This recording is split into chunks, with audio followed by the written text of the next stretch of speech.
Minasan, konnichiwa. Okay, so today we're gonna do Minasan, konnichiwa. Kyou no doga wa realities of living in Japan. No. Realities of teaching in an Eikaiwa. So, but I want to do a recap. There was a time that I did a video trying to tell you guys what I was going to do in the day in Japanese, but words kept flying out of my mind. So now that I have elementary school, no. Now that I have kindergarten kids level of Japanese, I'm gonna try again. はじめよ今日は休みです。それから新しい YouTube の動画をします。今日の朝ごはんは、What was today's breakfast? Shit, I forgot. おにぎりとポットパイ。Pie, right? Pie. この後、海に行きたい。サンセットを見る。What else? 今日の晩ご飯は多分ご飯と魚と野菜。I'm not sure, 多分。What else? Yeah, that's pretty much my day. Yeah.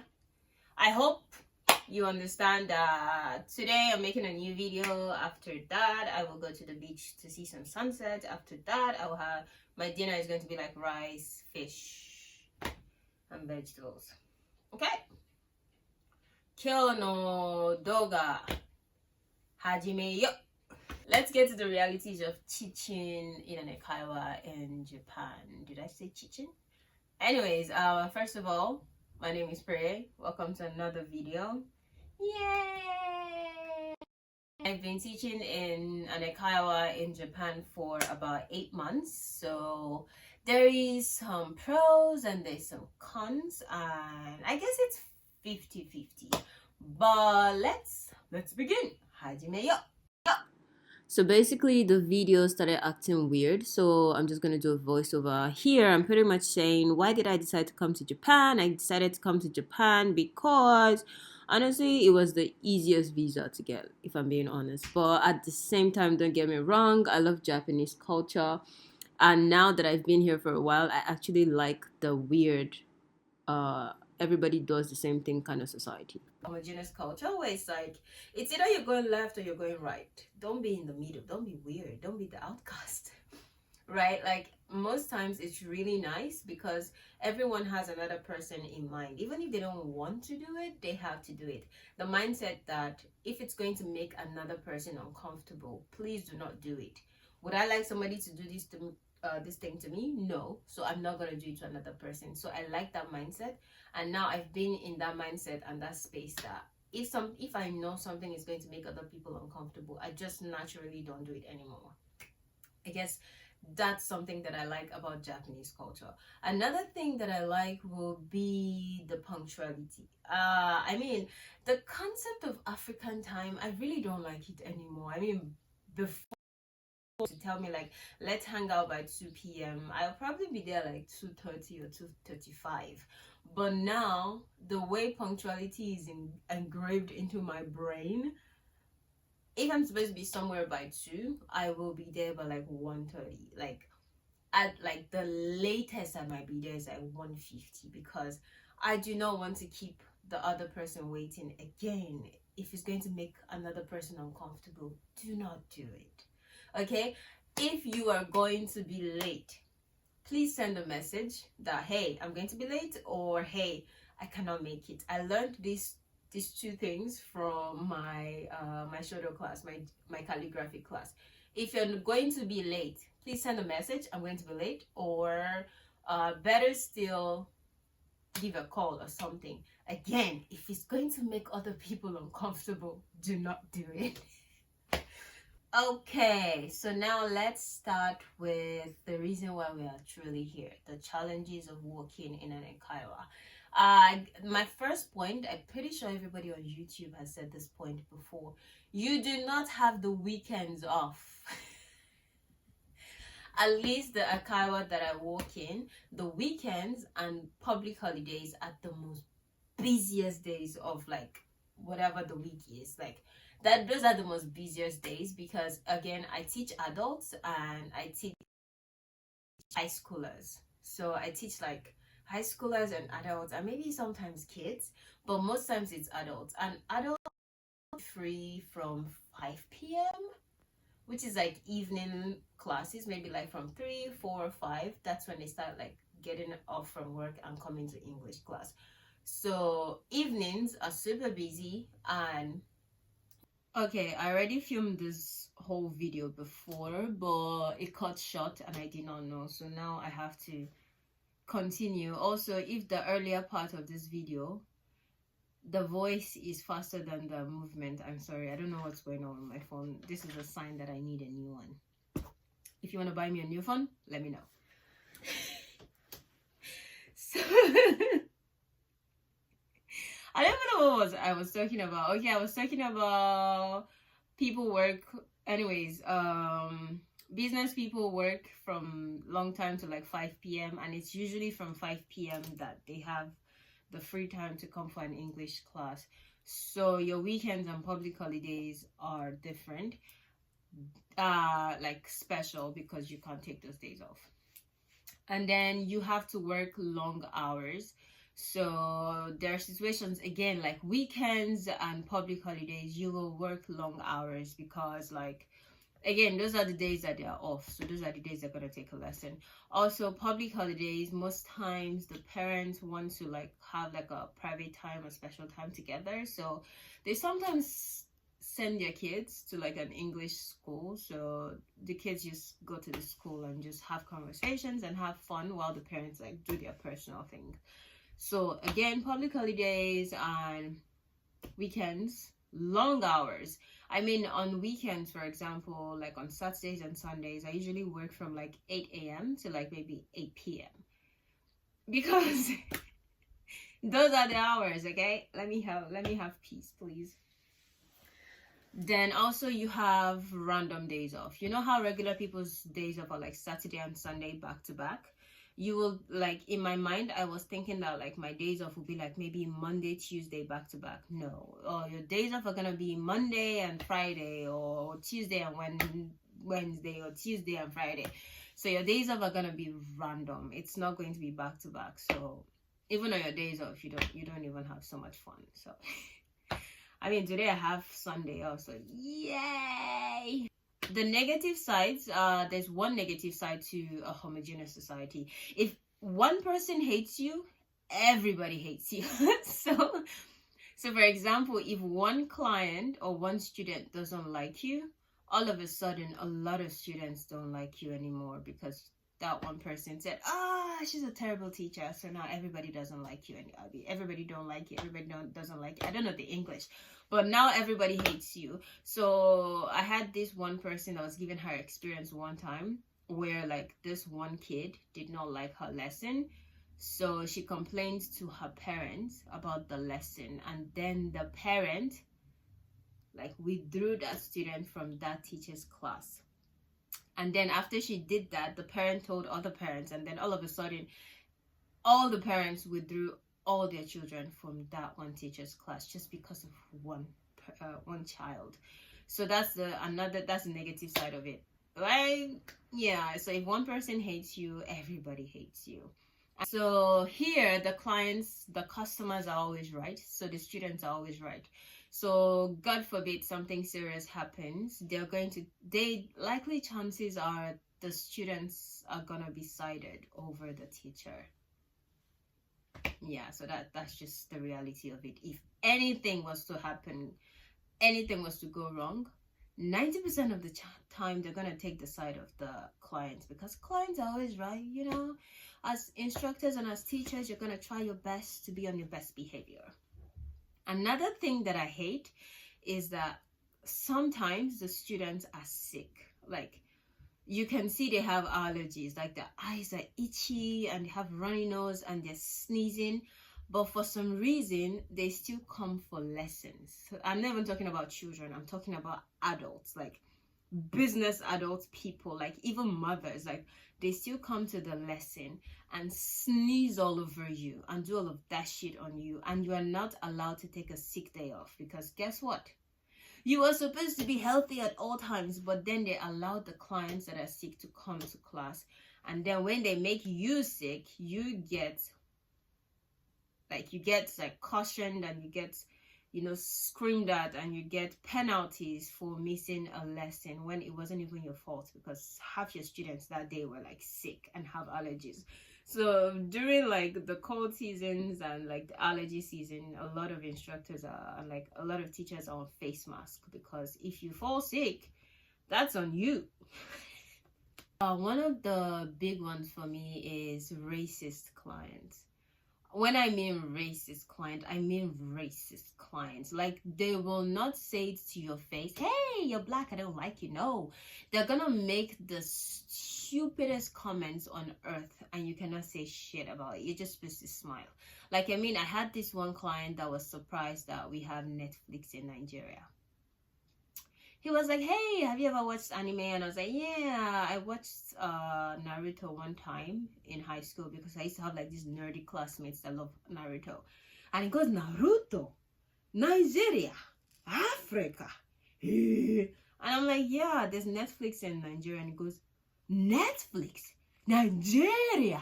Like, in his mind, he couldn't fathom the idea that there's internet in Nigeria. So some people here are super racist.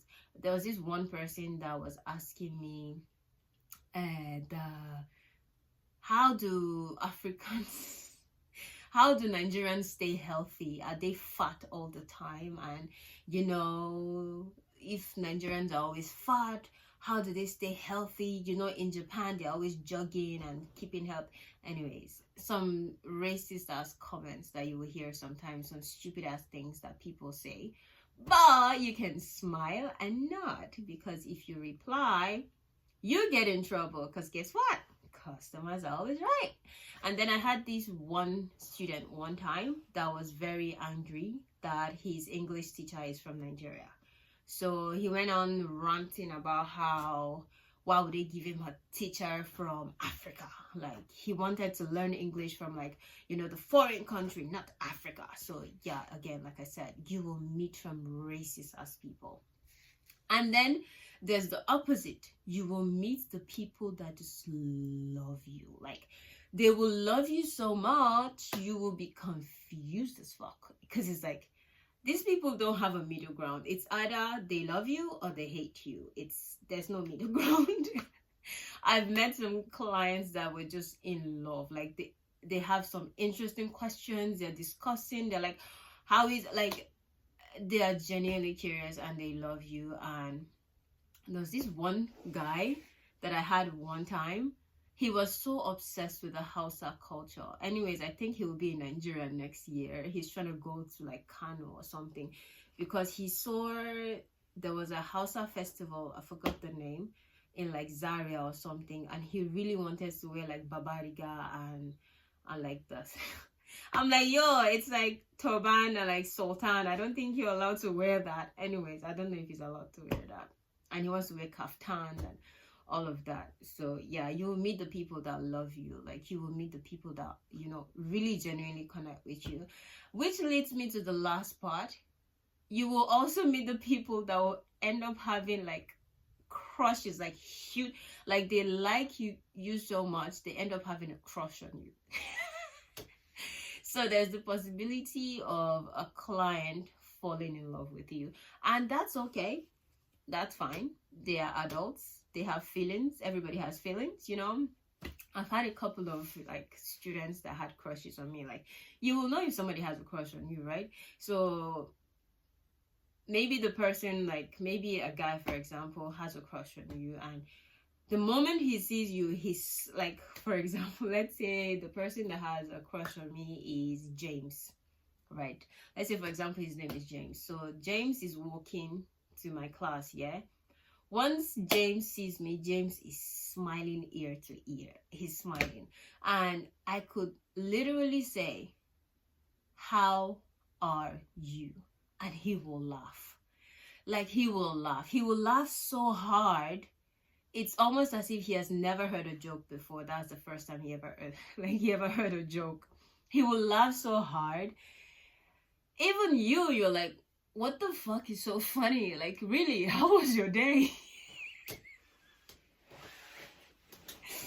Anyways, you will have clients that will have crushes on you, because again, you're teaching adults. They have crushes all the time. Or you have like it's like when there are some ALTs that have like high schoolers having crush on them, and which is fine. Everybody has like feelings and all that, but it's up to you to put a boundary. Okay, let's say for example, James, they will never say mean things. Like, they will never say suggestive things, but from like their actions and all, you're like, this person has a crush. So time to put a stop to that shit. So maybe, for example, if James is telling me about it, say like, I had dinner yesterday, and I'm like, did you have dinner with your wife? Oh my god, so romantic. Or it's like, I went to the onsen with my wife. Yes, I went to the onsen with my wife. Maybe he's like, I went to the onsen yesterday. Did you go with your wife? Oh my god, you guys had a good time. And then all of a sudden they're smiling and they're red. Also, I need to say this part. I'm from a country that everybody's black, right? I never understood the concept of somebody actually turning red on their face. So anyway, here I noticed that if somebody laughs really hard, I guess blood pressure or blood flows to their face and their face turns red. Anyway, so turns out